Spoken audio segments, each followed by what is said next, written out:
Misha solves a mystery. Miss Mehta was in tears. In fact, she was wailing.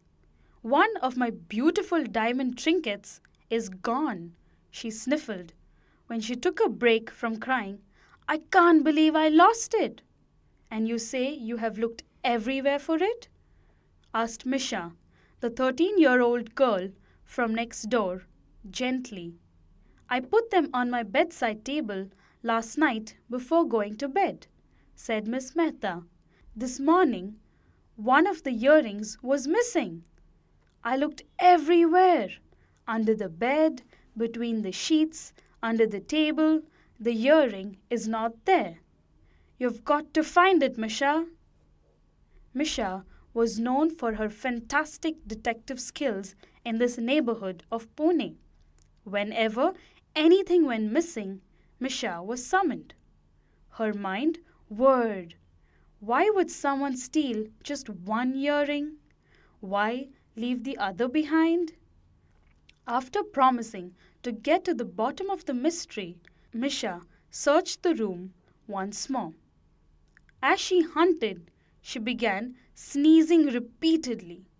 My stupid allergies again, thought Misha as she looked under the bed. She hated that she was allergic to everything from strong smells to animal fur. The earring stayed missing.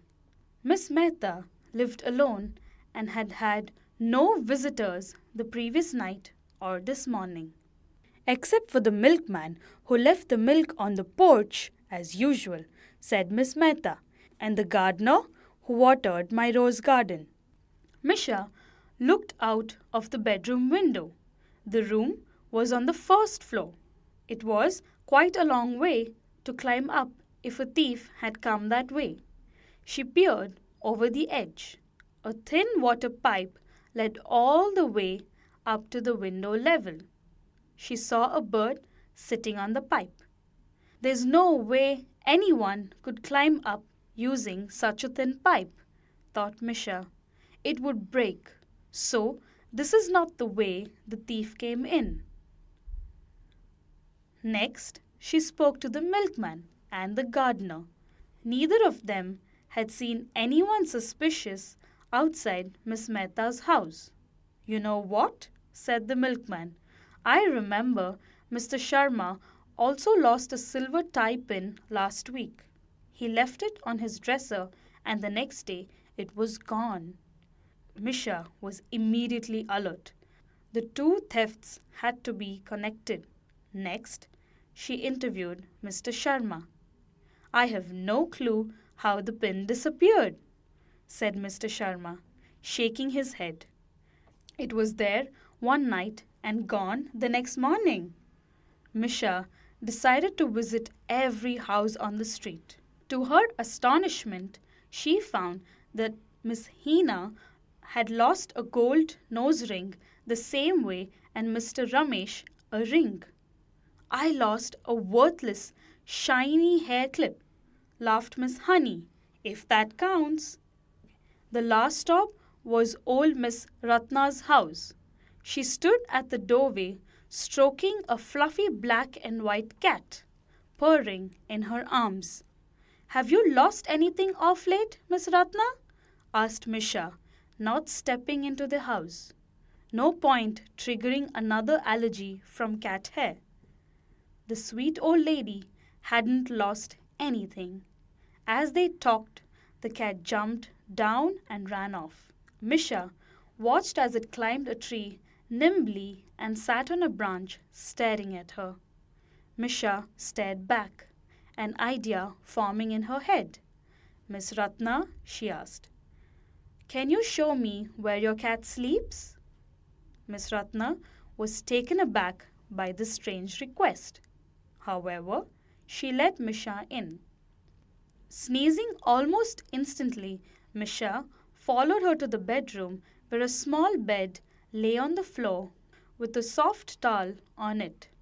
Misha lifted the towel gently, and there they were, a small diamond earring, a silver tie pin, a ring, a shiny hair clip, and a gold nose ring, all hidden under the towel. Oh my goodness, said a shocked Miss Ratna. Whose things are these? How did they get here? Misha smiled between her sneezes. Your naughty ball of fur has been stealing things from everyone, she said. Stealing? Repeated Miss Ratna, even more horrified. My little Ruffles is not a thief. I think she loves shiny things, consoled Misha. She climbs up pipes and gets into people's bedrooms. She then looks around and brings back anything sparkly and bright. I'm sure Ruffles doesn't mean to steal. Ruffles' secret stash of treasures was returned to their grateful owners. You are the cleverest detective I have seen, said Miss Mehta happily. It was just plain logic, said Misha modestly. When I searched your room, I began to sneeze from an allergy. But you don't have any animals, and I couldn't figure out what I was allergic to. When I saw Ruffles, I suspected that she might have visited your room, and the fur she left behind made me sneeze. And yet another case was solved by ace detective Misha.